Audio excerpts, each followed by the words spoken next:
નમસ્કાર દર્શક મિત્રો, એસડી ન્યૂઝ ગુજરાતી ચેનલ પર આપનું સ્વાગત છે અને હું આપની સાથે વૈશાલી પુવારુ કરીશું નજર આજના સમાચારો પર।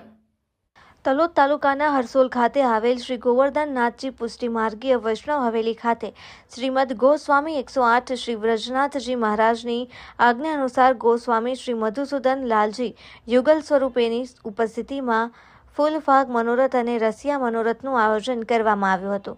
શ્રી દાઉજી રસિયા મંડળના ધીરજ ગુરુ અને તેમની ટીમે ઉપસ્થિત વૈષ્ણવોને રસિયા ગાન ગાય મંત્રમુગ્ધ કરી દીધા હતા અને આ મનોરથના મનોરથી કલ્યાણીબેન ભાવેશભાઈ શાહ દ્વારા સુંદર આયોજન કરવામાં આવ્યું હતું।